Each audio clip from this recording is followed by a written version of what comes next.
Hi, John Patten. This is probably one of the harsher rants that I've done since the days of Steve Randall. Gondolier, earlier this week. It was so good they had to publish it twice and let them have it. Unfair. I'm calling about a new business on Tampa Avenue. I'm a business owner. I have to follow and get appropriate permits for any changes that are made to my office. Yet I just found out by calling the building department that there have been no permits made on the renovation of this property. The property that's being discussed here is Tavern on the Island, so-called gay-friendly bar.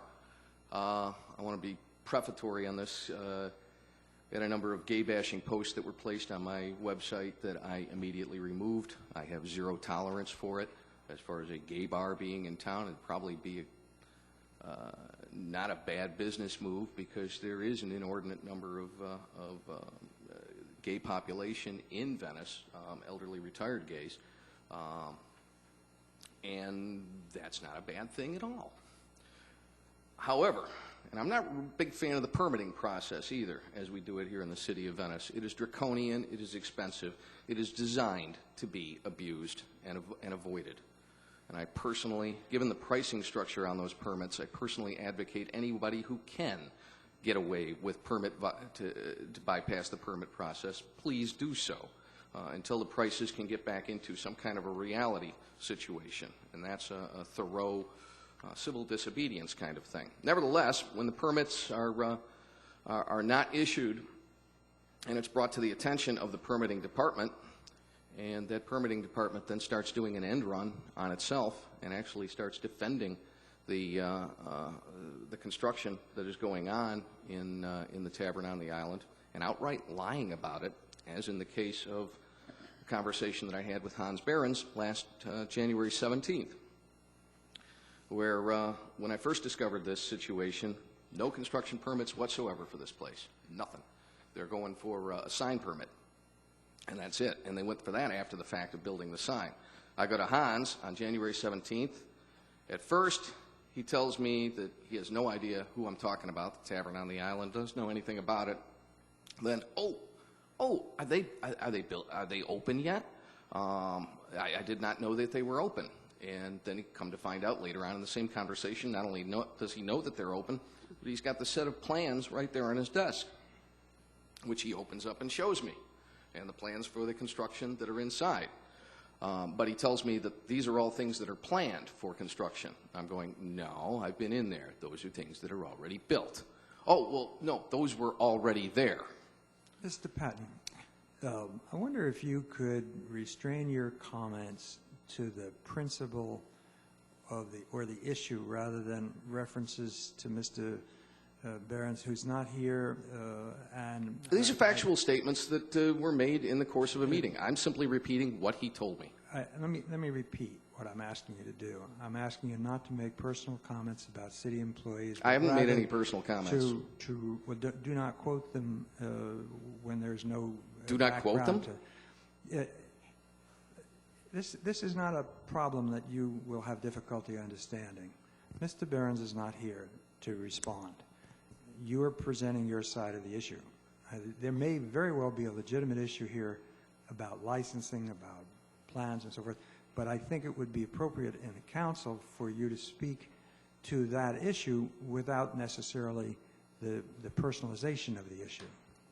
I didn't have the plans, I do have the plans, things of that kind.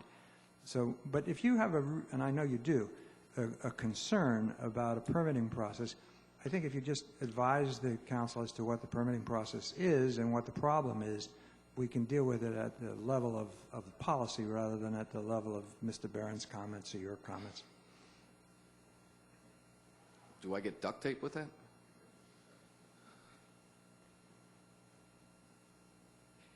It's reasonable. I think if you think about it, and it wasn't you and it was some other people. No, I don't. I don't think it's reasonable. I think I am reporting on factual data, things that have been told to me in an official capacity. I'm repeating those things that were told to me in an official capacity. These are things that are verifiable because these are statements that were made, indeed, to his own staff. All right. I find it unreasonable. All right. Find it unreasonable, but the spirit of these negotiations is that we talk, or these hearings, is that we do not personalize the hearings. We, in fact, talk about issues. And I would ask you to comply with that, please. Otherwise, we'll have to Well, restrict. when I find a department, a generic department head giving deceptive answers to a member of the public in defense of Mr. Patten, we have no record that demonstrates that you're accurate and Mr. Behrens gave direct answers that weren't correct. That may be the case, or it may not be, but the public has no way of knowing that. And therefore, I'd like you to talk about the issue and not about conversations where we have no record.